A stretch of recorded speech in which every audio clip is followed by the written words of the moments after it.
My favorite little booby bar, titty bar, whatever they call mermaids. Mermaids. You know, you've been to mermaids. Do they show titties at mermaids? No, They don't show titties on our side of the water. because it's like a Commonwealth state down there. Type shit. Norfolk side, you might, on a good night, you might catch some titties. So I was wondering. So you're doing these shows. Gabe is bringing you down. Yes. You're hitting Seaside, mermaids. Yes, mermaids, back bar. And so now, mind you, me coming down there, a lot of people had known me. Oh, you know what it was? Okay, bring it back.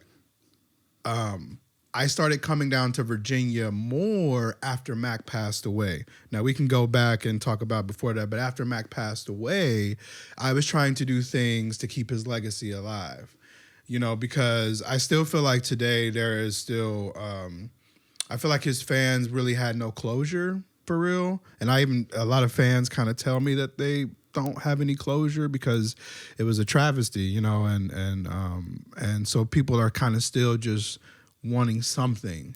And so my idea was to throw these remembrance parties, like what club have you been to that plays Mac Miller music? And then when they do play Mac Miller music, they only playing like Donald Trump or like Frick Park Market, Nike's on My Feet. I'm like, yo, but there's so many jams that folks is not playing.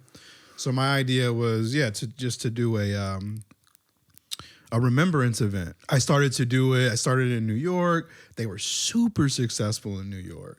And so Gabe had reached out and we had came up with the idea like, yo, we should do one in Virginia. We should like low-key take this more statewide than just doing it in New York. So the first place that we did it was Virginia. I remember I saved up I used to work at an amusement park called Kings Island in Cincinnati, and I saved up about $700. I used to work at a Dippin' Dots stand. Shout out to Dippin' Dots. But I worked at a Dippin' Dots stand, and I saved up $700, and I bought my first set of turntables. It's like this Gemini starter pack, and man, that was like my heart. Like for the next couple years. What did you feel like was like?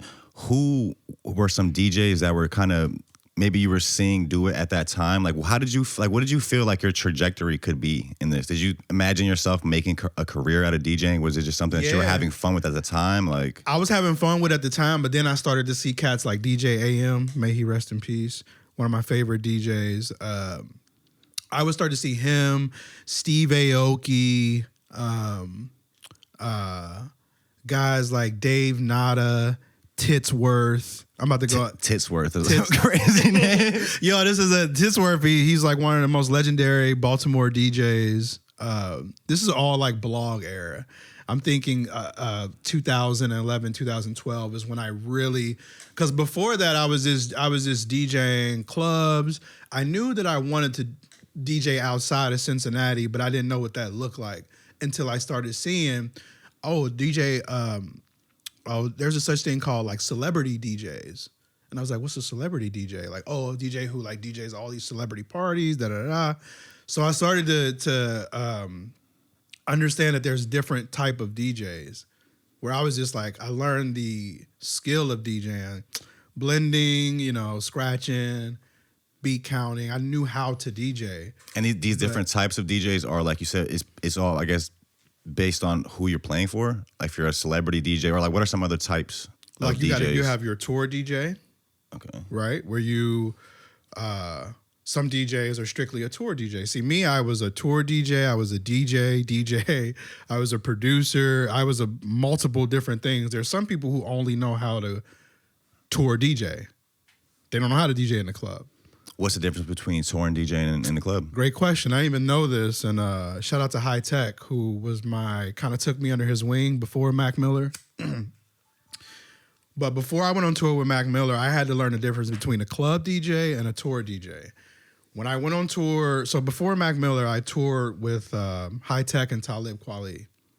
And this was the... I didn't know that. That's fire. Okay. yeah. Word. A lot of people don't know that, but some people know it, but a lot of people don't. And we can get into all that, how that happened as well, if we want to go there.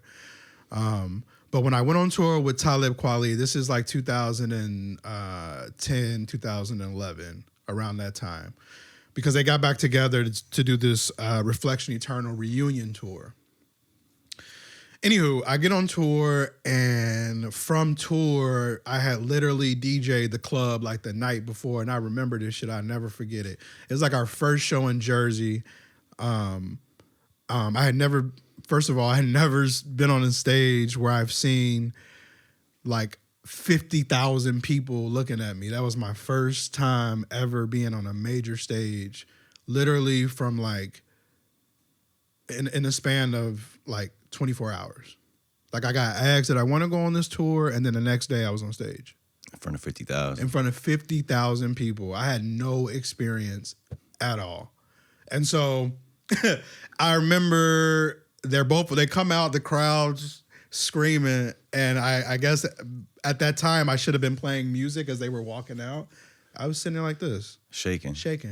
With the tour DJ is the good ones know the lyrics to the artist's songs.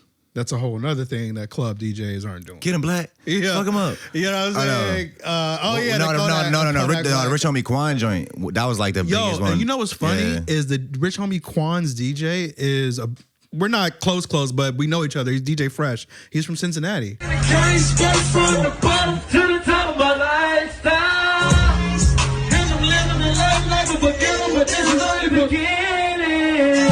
Man, he was bodying stuff like that in the Natty, like singing on the mic. That's why he's doing that for other artists too. Bro, he was doing that before he was DJing for Rich Homie Quan. We said it was a lifestyle shit. Yeah. Like he was in the club, and it'd be like, if it was like a popular Mary J. Blige song, he would be like, he would cut the music out and be like, you know. That's funny. After the Kweli tour, I come back, and I have a manager at the time. His name's Sean Heron, this kid from Kentucky.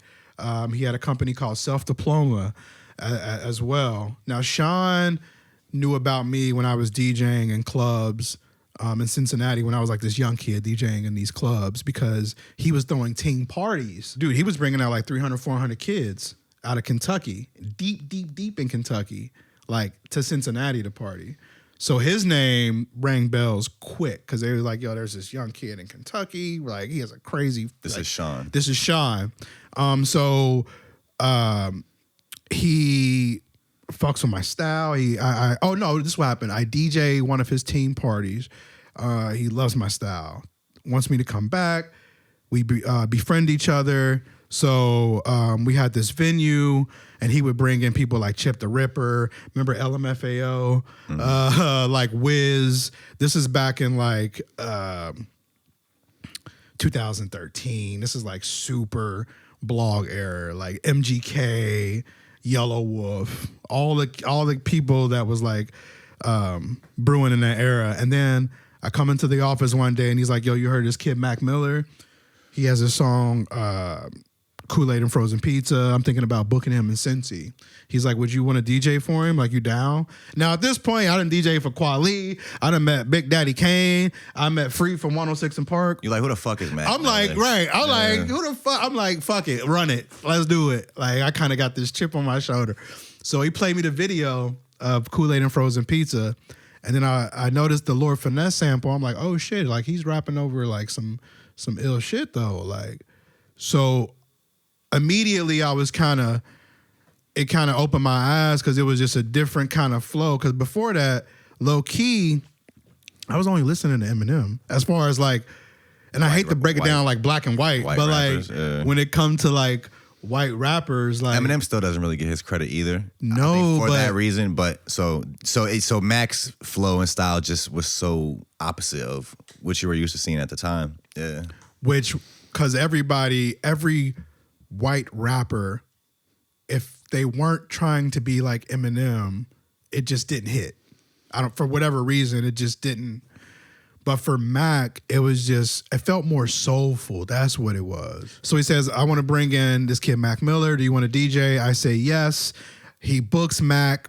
We do Dayton. I'm sorry, we do Columbus. We do Dayton. We do somewhere in Kentucky. And then we do We do 2 places in Kentucky, Newport and then somewhere else. Anywho. And these are all self-diploma shows. These are all self-diploma shows, and these are all Mac Miller shows. Okay. He's headlining. He's headlining. Now, each show brings out about 200, 300 kids. Okay. Now, at the time, that's a lot of, for me. Is he in high school at the time? Yes. Okay. He's 17 or 18. He's one of those ages at the time. So I'm sitting, now I'm DJing these shows, and I'm like, there's no rehearsal at all. He's just like turning back, and he's like, next song. And I'm like, all right, now this is me learning how to DJ. Now, mind you, I already did one tour, so I kind of already know how to be a tour DJ, but this is me learning Mac's stage presence. This is me learning, but I already have the skill that he doesn't know I have. How I became Mac Miller's DJ is I was in a running with 3 other DJs. It was me, an Asian guy, and some other guy. And he picked me because I was on stage in a fedora, drinking a Budweiser, and it was this old guy dancing next to me, and I had a beer stain on my shirt. And he said, I love this picture of you. It shows your personality. And that's why he picked me as his DJ. He didn't know any of my skill, never heard. From my knowledge, he didn't hear anything. It was just my personality. And I think that's why he's still one of the illest people who I met, man, ever, is because he chose me over just like this dude looks cool, you know, versus is he good or not? And so from those 4 shows, I get a call maybe a month later and say, hey, we're doing like 9 shows on the East Coast. Do you want to do those shows with us as well? I say yes.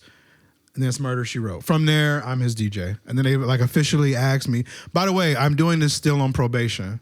Yeah, how long were you on? I was on.